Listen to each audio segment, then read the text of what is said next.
Grabe ang mga palo ni Alyssa Valdez, talagang may gigil at hindi nagpatalo dito sa kupunan ng Petrogas Angels. Eto pa mga kaibigan, etong si Maring Gemma Galanza naman, nakita nyo kung paano umariba. Ang lakas ng palot, may diin talaga. Dar na yan ng CCS mga kaibigan. Pero eto naman nagbabalik no, si Tots Carlos, kita nyo naman MVP yan ng CCS. Yung mga palot hataw niya talaga ay very unstoppable.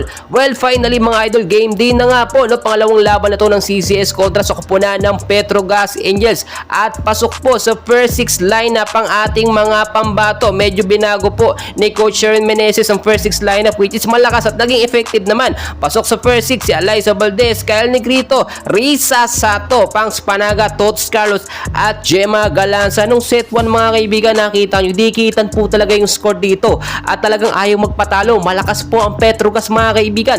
Yung offense at defensa ng Petrogas ay nagfit dito sa Creamline Cool Smashers, pero nakita nyo, hindi na talaga magpapatalo at never say die ang CCS dito sa set 1 ng game. So nagtapos po yung set 1, si score nga po na 25 po ang Petrogas Angels, 27 naman ang Creamline Cool Smashers. Pagdating ng set 2 mga kaibigan, dito naman no, pinalakas po ng Petrogas ang kanilang offense at defensa. Medyo nahirapan po dito ang Creamline Cool Smashers kasi nga no, nagbago-bagong rotasyon ng mga player ng Petrogas no. So nagtapos po itong set 2, sa score nga po na 23 ang CCS, 25 ang Petrogas, 2 points lamang ang kalamangan. Pagdating naman ng set 3, very intense and crucial po talaga yung naging laban na ito. Nakita naman natin kung paano talaga never say die ang Creamline. Ang lakas talaga no, nagkaroon na po ng maayos na rotasyon ng mga player ng Creamline. Yung mga bench player nakakapaglaro na kahit paano, kahit limited time lang. Okay din po, binibitawan ng mga set nga po ni Kyle Negrito para dito nga po sa mga spikers ng Creamline. So nagtapos nga po no,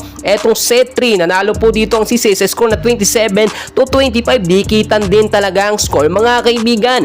Pagdating naman po ng set 4, dito talaga nakita nyo yung early po no, ng set 4, medyo nakakalamang po yung Petrogas mga kaibigan, pero nakita naman natin talagang humahabol po etong Creamline Cool Smashers. Kalagitnaan nga po no, ng set 4, dito nakita natin umandar ang magandang chemistry at momentum ng Creamline, which is nag-lead sa kanila para maipanalo ang set 4. Tulad ng ating sinasabi mga kaibigan, ang Creamline Cool Smasher nagdedepende yan sa sistema nila, depende sa kanila makakalaban. Doon natalo sila sa sister team nila na Chocomucho Flying Titans, nabawian naman nila etong Petrogas Angels na alam naman natin tinalo din ng Petrogas Angels ang Creamline itong mga huling laban nila. Well mga kaibigan, sobrang ganda at intense talaga na naging laban. Ang daming sumuporta dito nga po sa Creamline Cool Smashers. Manalo or matalo man, solid Creamline tayo mga kaibigan. Kaya dyan lamang po kayo, and please huwag kalimutan mag-like and subscribe for more PBL and Creamline updates. Narito pa po no, ang mga small highlights na dapat nating abang at mapanood. Tignan nyo mabuti